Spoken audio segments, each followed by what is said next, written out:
Hey guys, my name is Frank. This is the Python programming video log, and today I'm going to be going over how to animate with the HTML5 canvas. So what I've set up here is just my canvas element, which is this gray rectangle, and I'm animating by moving this red square across the canvas from left to right, as you can see there.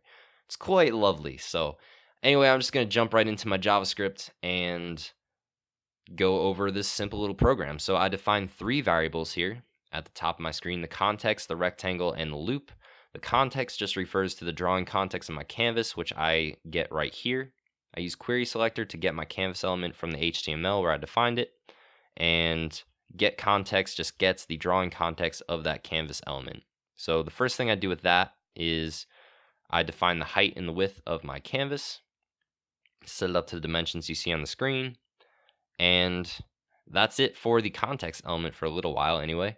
The next thing I do is set up the rectangle dimensions. So the dimensions of my rectangle are 32 pixels high and 32 pixels wide. If I change this and save my document, refresh my page, you'll be able to see that the rectangle is now 64 pixels high. Not as visually appealing as the way I had it before, so I'm going to switch back to that other way.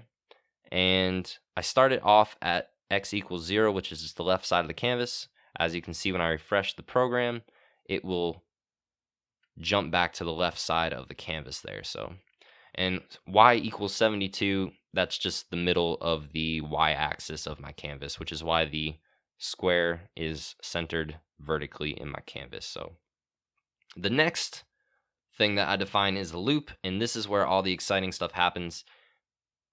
The loop is my game loop or my animation loop. I like to think of it as a game loop because I'm kind of focusing on doing game tutorials, and those are coming.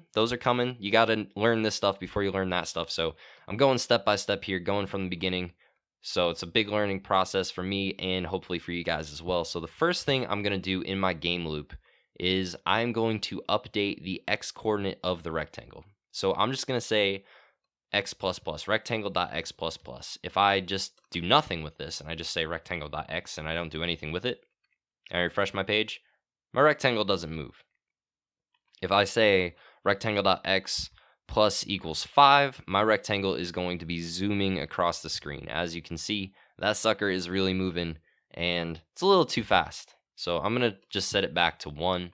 I had it set up to rectangle plus plus, but you could do rectangle.x plus equals 1, 2, and that will work just fine. So the next thing I need to do is fill in the background of my canvas with a color or something, because if I don't have this code here, what's going to happen is my rectangle is not going to be erased. So this nice smooth animation that you see is actually comprised of a bunch of still images of this rectangle. And if I don't draw that gray background over the screen, what you get is, oh wait, well I gotta save my document first. So save my document. What you get is just a big long streak.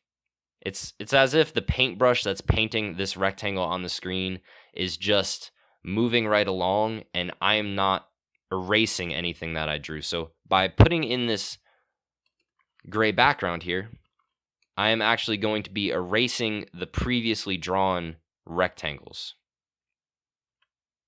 And then it gives the appearance that the rectangle is just moving across the screen and not just streaking across like a big old paintbrush. So that's what this code does. This is pretty vital. So the next couple lines here actually draw my rectangle. So I'm going to start out by setting the fill style up to be red. This is the hex for red. I'm going to begin a path. If I don't begin a path, the same thing happens. Just kind of streaks across the screen. As you can see, I'm going to refresh the page. Same sort of thing happens. It's a little bit different than the way it was before, but basically I'm just adding infinitely to my path, and it's probably not too great for memory. So you want to begin a path to keep your rectangle from getting stretched out and having that big streak effect happen. Then I'm going to use the rect function. I'm just going to feed it the dimensions of the rectangle and the location of the rectangle. And finally, I'm going to fill in my rectangle with context.fill, and that's going to give it that nice red color that you see right there. The next thing I'm going to do is a little bit of collision detection. Not necessarily, I guess you can't really call this collision detection, but basically what it does is it detects when the x-coordinate of the rectangle goes past the right side of the canvas screen dimensions here. So when x is greater than 320 pixels, we're going to set the rectangle's x-coordinate back to negative rectangle.width, which is going to set it back to about here. And it will give it the illusion that it kind of just comes in smooth off the screen again. So if I were to set this to 0 and refresh my page, you'll see in a minute here the rectangle will appear. It'll just kind of pop into existence. That does not look as smooth, so I'm going to set this to the negative rectangle.width, or just negative 32, which is what the rectangle's width is. And as you can see, it's going to come back onto the screen looking very smooth. And that's that. That's the main part of the game logic. This last little part is really simple. I just use a requestAnimationFrame request. I mean, it sounds a little redundant to say I'm going to request a requestAnimationFrame request, but basically what this does is it's an event listener for the animation frame event, which is fired by the browser when it's ready to redraw. So your browser is redrawing and refreshing the screen every so often, quite quickly actually, maybe at 60 frames per second.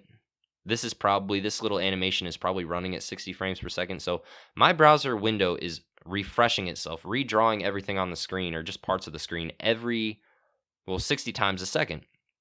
So what requestAnimationFrame does is it says, hey, the next time you're going to redraw the screen, also execute my function. So I told it to execute loop, which will do all of this code right here. It will execute all of this animation logic right here every time my browser window is ready to draw to the screen. Now, the reason I'm using requestAnimationFrame instead of something like set timeout or set interval is because requestAnimationFrame gives you really smooth animations because it knows when the browser window is going to draw naturally anyway. So if I were to do something like a time-based animation using set timeout or set interval, I would want my code to execute, let's say, every 10 milliseconds. And it would execute every 10 milliseconds. But what good is drawing every 10 milliseconds if your screen doesn't update at exactly every 10 milliseconds? You're not going to see it anyway.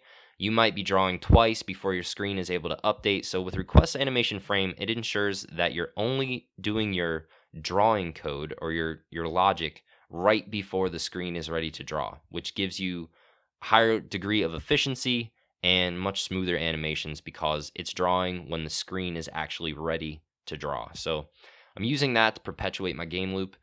And basically down here, this is the last line in the program. And it starts up the game loop by just calling it on the next time that the screen is ready to draw. And then inside of the loop function, the last line inside of the loop function actually will call loop again the next time that the screen is ready to draw. So all this code gets executed. It then waits for the screen to draw again, and when it does, it executes the loop function, which is this function. It executes this code again, waits for the screen to refresh, calls the loop function, does this code again, waits for the screen to refresh, calls the loop function, does this code again, waits for the screen to refresh, calls the loop function, and does that an infinite number of times until your computer just explodes, because this program will run forever unless you close the browser window. So this is basically HTML5 canvas animation in a nutshell right here. This is the smallest little example that I could figure to put together. I hope you guys learned something. I'm going to be using this in a couple of game tutorials for HTML and JavaScript in the near future, so stay tuned for those tutorials as well, and hopefully I'll see you then. Have a good one.